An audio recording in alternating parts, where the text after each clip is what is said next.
All right, let's keep going. So 4.1, we'll start off with a ton of definitions, not a ton of computation in this section, but the other half of the homework assignment and the homework assignment after this one, we started having to do a lot of computation. So it's gonna sort of build up, but we're gonna work with polynomial functions. We want to just get some definitions established and just sort of talk about some of the main features and properties that polynomials can have, and what they can't have. Well, what is it? And then maybe it's been a while. Maybe we need to reiterate what's like a precise definition of what it means to be a polynomial. All that good stuff. So a lot of this is sort of familiar. We've already done a lot of these already, but let's sort of just think about sort of the big picture here and just go ahead and give a general description and say everything that we can say kind of in general here. So what is a polynomial function? Well, P, this for this general definition, I'm just using the letter P to represent a polynomial function. What it means to be a polynomial function is that you can express that function in this standard form. And if we're being super duper formal, we would write down every single one of them, even if some of these coefficients are 0. But the leading term, we want to start with the largest power of x. So we have a n x to the n, where these are all whole numbers, positive whole numbers. And then we have a n minus 1 x to the n minus 1. And so on all the way down to a0. So we just have x to, we have x, we have constants, we have x, we might have x squared. It depends on, we have the smallest one, and then on the far left we write the biggest one, and we sort of go down from there. So like, quadratic, we had an x squared, ax squared plus bx plus c. Linear, we just had, ax plus b, and then constants, we just had a constant a0. So the understanding is there's this standard form. If you write it this way, then you write the largest power of x first, and then under that convention, with the thing that's a n x to the n. N is the degree of the polynomial. So that's kind of, for a lot of situations, the degree, there are several things you can learn about a polynomial just by knowing what the degree is. And the coefficient on that term as well, the an, is also important. Just as a part of our definition here, the definition kind of requires that you don't bother writing it down unless that leading coefficient is non-zero. Like if you had this would not be standard form. Like 0x cubed plus x squared minus x plus 1. That would be a polynomial, but it's not in standard form because the largest power I wrote down I wrote a coefficient of 0. And that's kind of,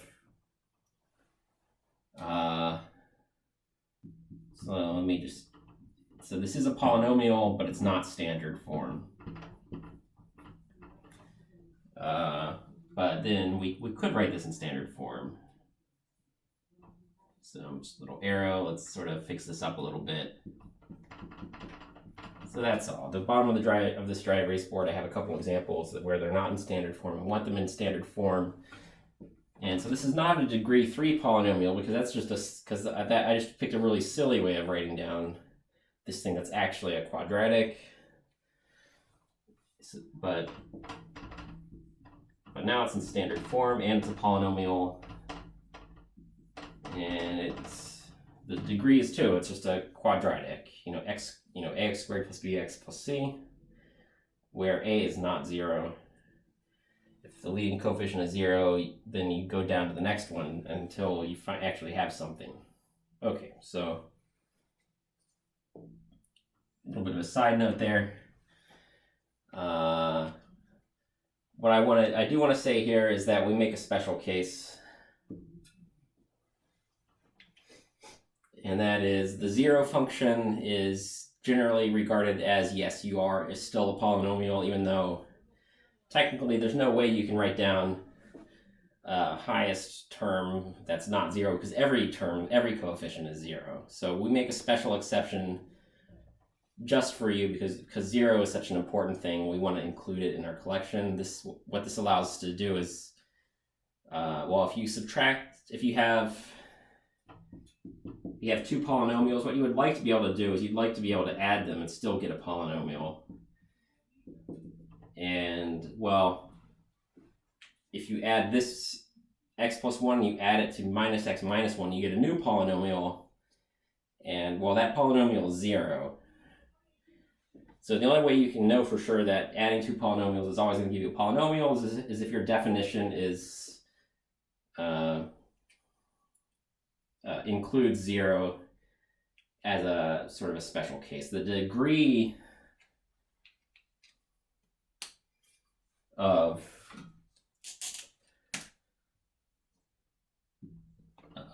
the 0 polynomial, the degree is undefined because, well, how do you ever write down any coefficient that's not 0? Well, every possible coefficient is 0, so you can't really write the 0 polynomial in standard form, but we still think of it as being a polynomial.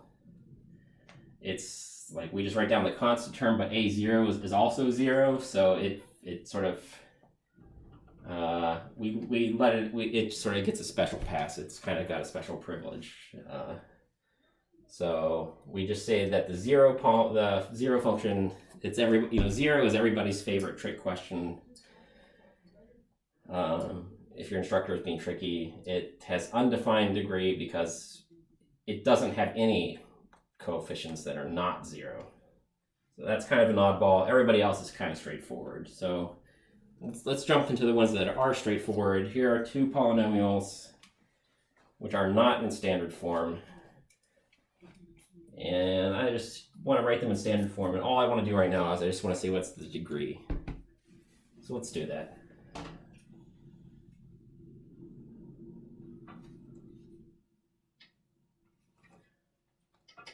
So this one, it's not in standard form, but you can probably see what's going to happen. There are two terms. Neither of them are squared or cubed or anything like that. It's just two linear terms multiplied by each other. And we've done this, we've done this hundreds of times by now in our lives, and hopefully we've practiced this quite a bit. Like the first couple of weeks, we the middle and the outer, you end up getting an x and then minus 3x, and then you get a minus 3. So that's not standard form. This is standard form. So therefore the degree is 2. So the degree is 2 because I wrote the highest power out in front, and I wrote everything else kind of decreasing. And if I want to be super duper picky about the standard form thing, then this second example here, I would rewrite this as, well, here's the highest power of x where the coefficient, the little constant in front of it, is not 0. And if I want to be super duper, I did not see any problems like this on either the homework or the practice test or the test itself. So, but if you ever were to take this class from somebody else and they're like a real stickler for following the rules, well, standard form says you start with the leading term where the coefficient is not 0, and then you have some other ones that may or may not be 0, and you keep writing all of them until you run out. So we had a lot of 0 terms, and then finally we get positive x, kind of being super duper formal. Technically the definition says I should write 1 times x. Don't worry, this is just I'm being really, really nitpicky and particular. I'm not going to be this strict. I just want you to be aware of this if you ever take a class in algebra where the instructor is a little bit more picky. But the idea here is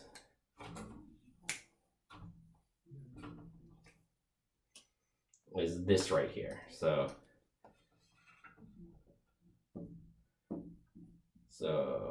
that's, the degree is 6. And I'm gonna just tell you this right now. We'll do more examples of this in a bit here. But these things also have names. So there's leading term. A term is not just the constant, but the constant and x to the 6th. That was what I circled in blue.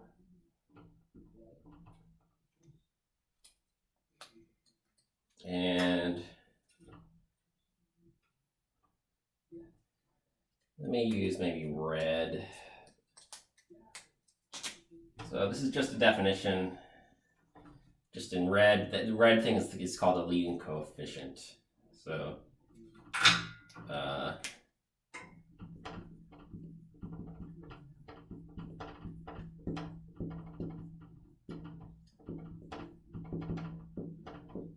it's just a little bit of vocabulary. And why do we make you do this? It's just a little bit, the more things you have words for and the more everybody understands what the words mean, the less you have to talk, because with that one word, all that effort you spent in understanding what the word means is, you can just say that one word and everybody knows what you're talking about. Leading coefficient is a lot shorter than saying every time, oh, it's the number in front of the highest power of x. So it's like 4 syllables instead of like 10 syllables. So vocabulary is a good thing to have. So leading term, this carries a lot of information. It says it's x to the 6th is our power of x, and the coefficient is -3. Both of those things are interesting. But maybe we only want to, if we just want to talk about what's the constant in front of the leading term, well, that's the leading coefficient. Coefficients always refer to constants that are being multiplied by something. And there you go. We'll come back to this in a bit. That was just what I wanted to do to get started. Next, I want to talk about, I just want to give one example of each of the low degree polynomials. And I want to revisit a couple things here. So we've got the 0 function. The 0 function is so important that it kind of breaks the rules a little bit, but we let it into the club anyway, just because it's important. It has an important job to do. 0 just means that you take a polynomial and you subtract the same polynomial from itself, and you get the 0 polynomial. So being able to subtract 2 polynomials and always get a polynomial is really important, which means we have to, it's just mathematicians have sort of agreed that, yes, let's just expand our definition to always include the 0 function. So the 0 function is too important to leave out. But technically, the degree of the 0 function is this, well, where's the smallest power of x that has a non-zero number in front of it?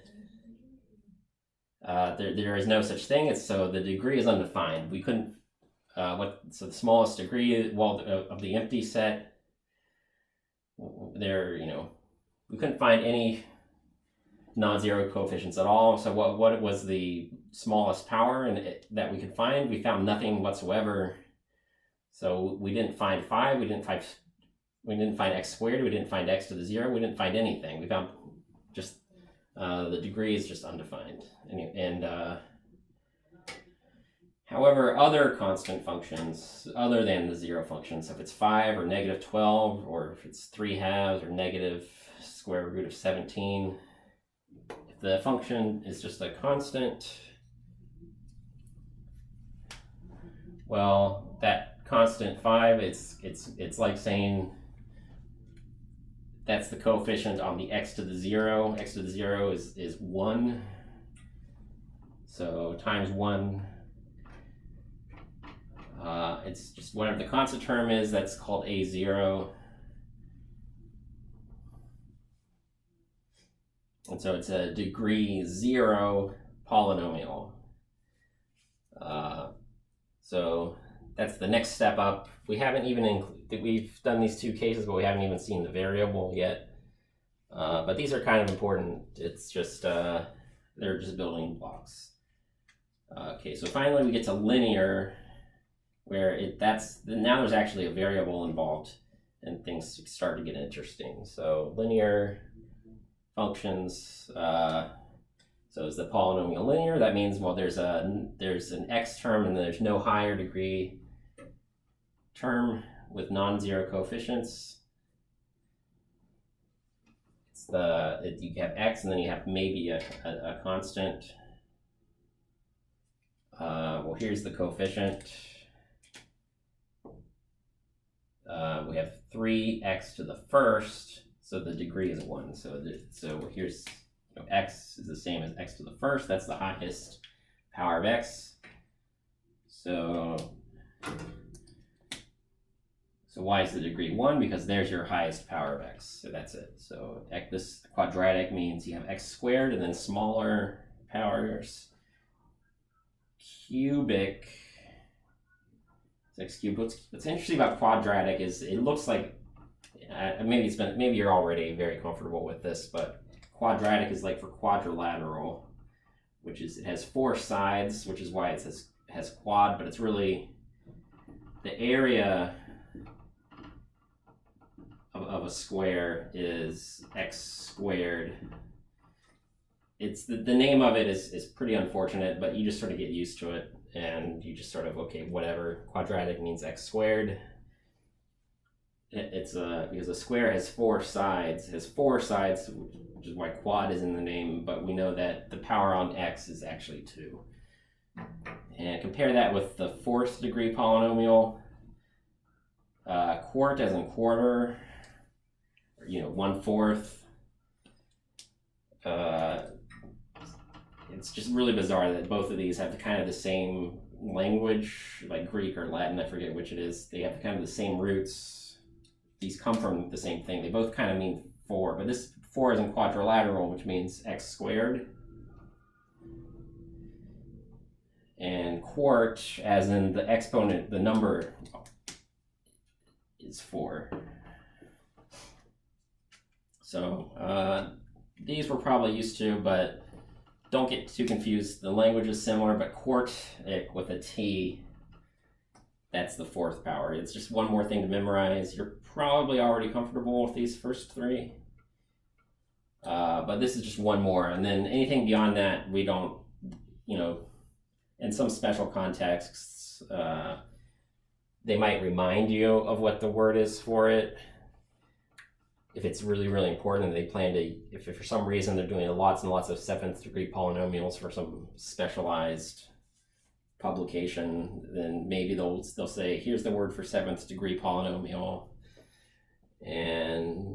But these are the ones that everyone expects you to already know without having to remind you in sort of, scientific settings. So that's it. So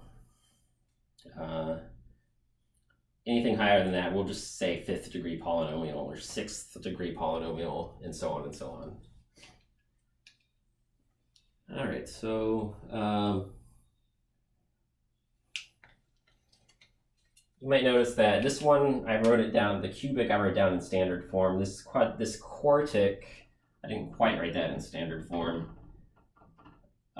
This is just in case in a future algebra class, maybe your book and or your instructor are super duper picky about this, but if I want to do the most explicitly standard form thing in the world that every textbook could sort of agree with, then I've written the highest degree one, which is a 4th power, and then I've written a coefficient times the power of x. If they're super duper picky, they might actually want an x to the first there. And then finally I get all the way down to a constant term. So that's a little bit overkill. I'm not going to ask you to do that, but it's something I'm bringing your attention to that just in case you see it in the future. So that's that. All right, so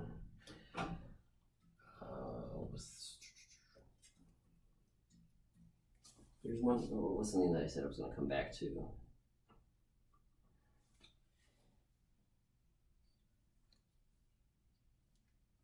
Yeah, oh yeah, leading term and leading coefficient. That's what I wanted to talk about. So let me, I already made my point here, so let's just erase this bottom line. You can rewind if you need to see that again. Here we go.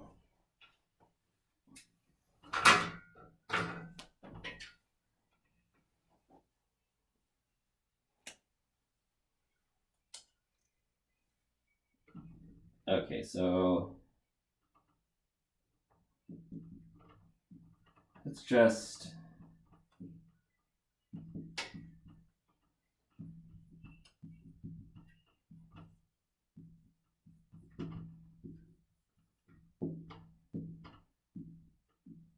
can I write small enough here?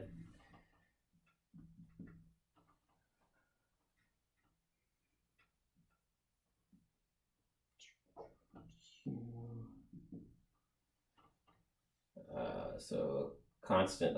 Let's the zero function. I don't plan to ask any questions about that. Those are sort of tricky questions that tend to be sort of kind of trick questions, and I don't really want to go there exactly. I brought it to your attention just so you can be aware of it.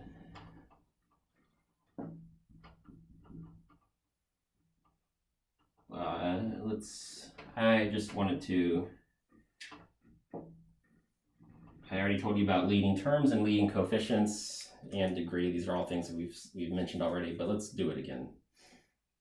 So leading term means, well, for the constant, there's only one term. And that term is also a coefficient because there is no power of x attached to it. So I could write 5, or sometimes, because everything else is a number times x to some power. To sort of follow the same pattern, you might include this times x to the 0, or x to the 0 is just sort of a placeholder that means, okay, that's just 5 times 1, which is just 5, and the degree is 0 because the formula says a0 is the constant term, and then everything else is a coefficient that's multiplied by a power of x. So L of x, the leading term that's the largest power of x, it's 3x, or I could write 3x to the first. The leading coefficient is just the constant in front of x to the largest power. So 3x is the leading term, but 3 is the leading coefficient. Degree is 1. And maybe it's just too much talking. Maybe I should just rapid fire these. Here we're on the q of x, so -3 is the leading coefficient because it's -3x squared.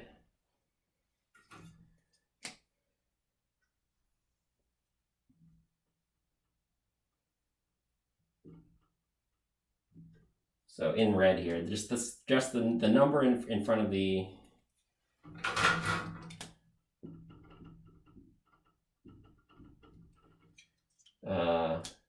number in front of the largest power of x is the coefficient, and then the power itself, what power of x is this? That's the 4th power. So for quartic, 2x to the 4th is the leading term, but 2 is the leading coefficient, the degree is 4. So just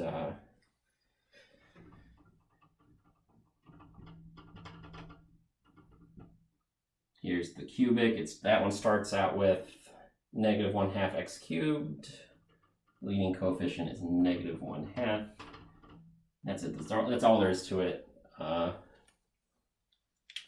Again, I want to remind you, the only time that this can get tricky if you're not paying attention, and I did include 1 or 2 of these, is it's almost standard form,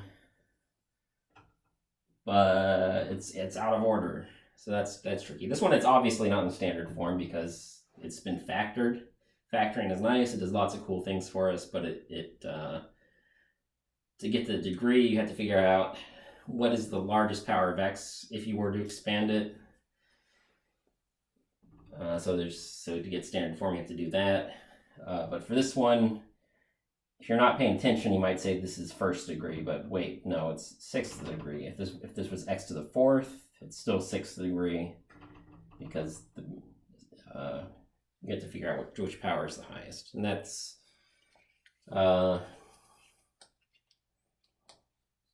that's kind of all there is to that.